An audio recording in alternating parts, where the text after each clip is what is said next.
Pedro Martinez, Tim Wakefield, Roger Clemens, Dennis Eckersley, all pitchers Red Sox fans call the best in team and baseball history. But one arm who seems to go underrated year after year for the Sox is El Tiante, Luis Tiant. Tiant ranks 4th in Red Sox history for innings pitched and starts, 5th in wins, 4th in shutouts, 6th in complete games, and 7th in strikeouts. He changed the game for pitchers in MLB and woke up the world in his iconic 1975 World Series performance. His legacy in Boston was enshrined into the Red Sox Hall of Fame in 1997. And yet, El Tiante has still not been inducted into the Baseball Hall of Fame despite his immense impact on the sport. So let's look back at his legendary career and why he deserves a spot in Cooperstown. Tiant propelled the 1970s Red Sox into significance and was a key factor in the team's success during the 75 playoffs. But it wasn't all sunshine and rainbows for the charismatic righty during his whole career. In fact, his start in Boston was met with plenty of criticism from fans. Let's rewind. Tiant started his major league career in Cleveland back in 1964. And by 1968, he sat at the top of the MLB with a league-best ERA of 1.68. Despite his dominance on the mound, he was traded to the Minnesota Twins in 1969, where a string of injuries piled on. His shoulder in 1970, and then a rib injury the following year, led him and the Twins manager Calvin Griffith to believe Tiant's career as a Major League Baseball pitcher was over. Tiant was released in 1971 at 30 years old, but the best years of his career hadn't even begun. After a brief stint with the Atlanta Braves AAA team, Tiant signed with the Red Sox AAA affiliate at the time, the Louisville Red Sox. There, he would record 29 strikeouts and post a 2.61 ERA in just 31 starts. And on June 3, 1971, El Tiante got the call up and another shot to revive his career in the majors. But his first start didn't go as planned. Tiant pitched just 1 inning and allowed 5 runs before being pulled, and then lost his next 6 starts with the team. Soon enough, Boston fans were getting fed up with the veteran pitcher. He was moved to the bullpen in August and found more success as a reliever that season, posting a 1.80 ERA. But he still hadn't won over the confidence of Red Sox faithful. The following season, that would all change. In 1972, the Red Sox traded Sparky Lyle to the Yankees, which many viewed as a surprising and uneven trade. But it allowed Tiant to remain on the team's 40-man roster and a chance to win over Sox Nation. Throughout the season, Tiant began to earn their trust as an effective and reliable pitcher who could be utilized in multiple roles. He would be used as a reliever, start when needed, and would even close out games, which showed the confidence that the Red Sox coaching staff had in him. But it was August 5th that Tiant really got to show his stuff for the Red Sox. He pitched against the Orioles in back-to-back games, won both, and only allowed 3 hits in the second win. 2 weeks later, in his start against the White Sox, he threw a no-hitter for 7 innings before settling for a 2-hitter win. And after that, El Tiante was in the starting rotation for good. Over August and September of '72, Tiant not only became the Red Sox best pitcher, but arguably the best player on the team. He posted a 9-1 record over 10 starts with 6 shutouts and a 0.82 ERA. Oh, and by the way, all 9 of those wins were complete games. Luis started this stretch with 4 straight shutout wins and recorded 40 straight scoreless innings before finally letting up a run against the Yankees on September 8th. El Tiante was on a tear, and the man who was almost run out of town by Red Sox fans at the end of last season had turned into a fan favorite and the team's most valuable player. A few games later, Tiant found out just how important he became to Red Sox faithful. Tiant went into the rotation in '72 and won the ERA title And that was the year that, against Baltimore, I think it was September 21st, when he went to the bullpen to start, the whole ballpark stood up, was chanting, Louis, Louis. Louis, Louis. Fans start chanting. He got it. Legendary Sox player Carl Yastrzemski said he's never heard anything like that in his life. But I'll tell you one thing, Tiant deserved every bit of it. Although the Red Sox did not make the playoffs in '72, Tiant was named the Comeback Player of the Year and finished the season with a 15-6 record and a 1.91 ERA. His second time posting the best ERA in Major League Baseball. By next season, Tiant was a solidified starter in the Red Sox rotation for the entire year and earned 22 wins with the league best 7 shutout victories for 1973. The Red Sox would once again finish second in the AL East, just missing out on another playoff appearance. But El Tiante would take the Sox to the big stage soon enough. In 1975, the Red Sox went on an absolute tear with 63 wins by the end of July and a 9-game lead for first place in the AL East. But despite the team's success, Tiant found himself struggling to find the form he had in the prior years with Boston.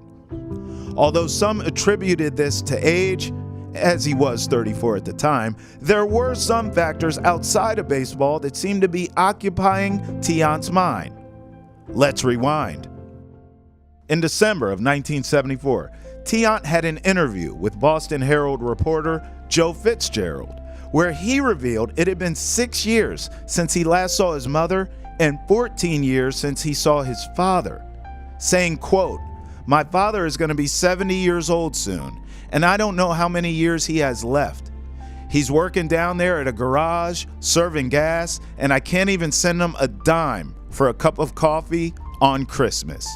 And with tension between the United States and Cuba still high, Tiant was unsure when he'd ever see his parents again. But in May of 1975, there was a glimmer of hope. South Dakota Governor George McGovern went on a visit to Cuba to meet with Fidel Castro and carried a letter from Massachusetts Governor Edward Brooke III that included a personal plea to allow Luis Tiant's family to visit their son in Boston. The very next day, the request was approved, and Tiant's family were set to fly to Boston. They arrived on August 21st after several delays and were greeted at Logan Airport by Tiant, his wife Maria, and their 3 children. Tiant hugged his father for the first time in 14 years and was brought to tears. On August 26th of 1975, Tiant's family got to do something they hadn't been able to do in over a decade: watch Louis pitch a baseball game from the stands. Tiant was scheduled to start against the Angels, and before the game, the Red Sox introduced Tiant's parents to a raucous Fenway crowd.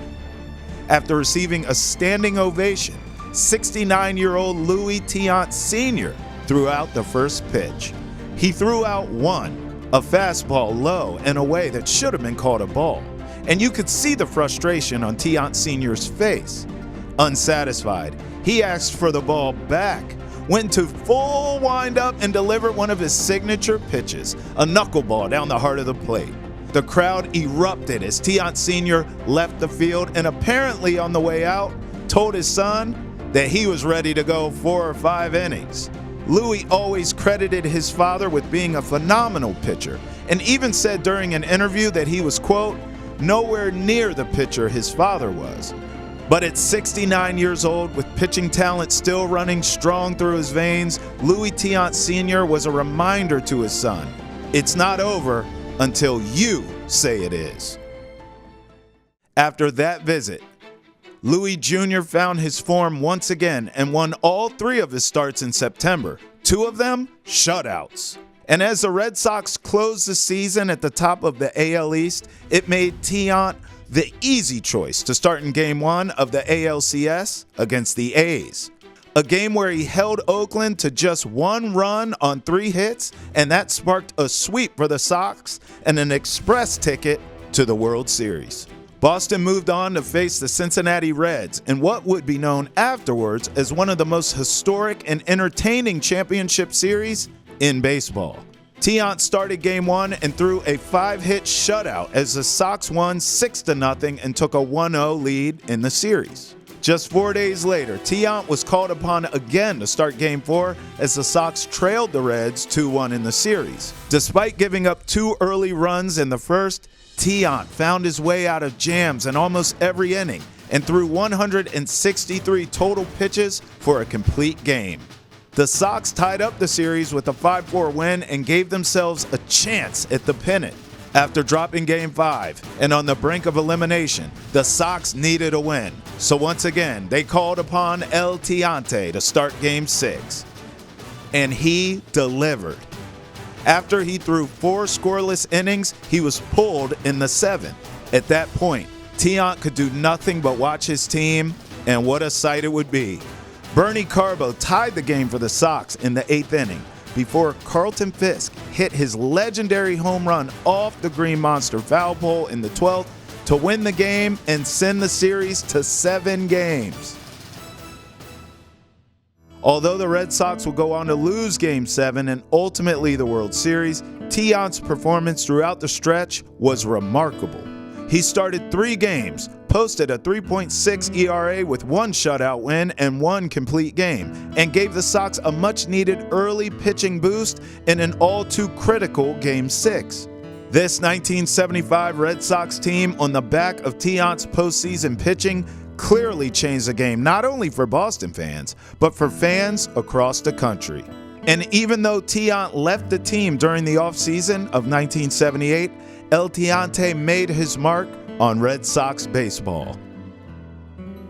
He was revered by Sox fans everywhere, and that love and appreciation didn't stop there. His teammates clearly valued, respected, and adored him, both on and off the field as well. He took the pressure off, because I was intense, and Louis would make it, he made it fun, he did, he made it fun.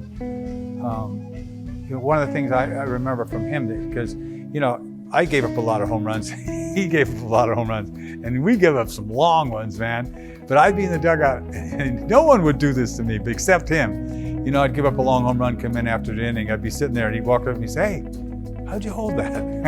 Well, Louis made it fun. He did his running. You can't tell now he did all his running, but he did his running. And back then you had to go from like foul line to foul line. And of course, he was a leader, and it's like he comes in someday, he said, "Look guys, I only need 1 run." He comes in one day and say, "Give me all you can get." And so we knew that. We knew that when he was on the mound, we had a good chance of winning. You could lose 3 in a row. When Louis was out there, you had a great chance of winning. I love dancing. I think I am decent dancing. I can dance okay. I can move with my feet. Better my friend here. See, he got 2 left-handed feet. See, he can dance. That's his problem, what he said. Yeah, but when he moves his belly, the belly causes the feet to move, so that's the only way that he can move. No belly. I don't have no belly in that time, man. What's the matter with you? I was skinny, baby. Look at you now. The sad part about it is that, Juan's in the Hall of Fame and Louis isn't. That's really, to me, should be, and hopefully he gets in. But to me, he just is a special guy because he's just a unique guy. He just really is. He's a fun-loving guy, and everybody takes to him. Not blowing your horn or anything, but to me, TC and Louis, it's like, you look at the numbers. You look at the 4-man rotation. You look at the complete games. You're not going to see that anymore. And the numbers speak for themselves. That's all I got to say. 2,416 strikeouts, 229 wins. A remarkable career, a remarkable story. Because he's a remarkable man. But he never struck me out. Uh-oh. Hey, we got to go. That's the end of the segment. El Tiante will always be remembered as a legend in Boston. A man who went from thinking his career could be over at 30 to an unsung hero who revitalized one of baseball's most historic franchises to an iconic World Series worthy team. He will go down as one of the most impactful pitchers and human beings to the Red Sox organization and to Major League Baseball overall. and he should be a lock for the Baseball Hall of Fame in the coming years. I like to see people get together, man. I think, I don't know what we're thinking. I don't know who thinking who is better or not, but God making life even, because we're all gonna die. And we don't know when. I don't know why one people want to get better than the other, or I'm better than you, or you better than me. It don't make no sense to me. I think we should get together. I think God making us to be good people, like each other, trying to do things together, take care of your family, do good things. No violence and do this and do that. I don't think we need that anymore. I think we should stop and do the right thing for everybody, for the world.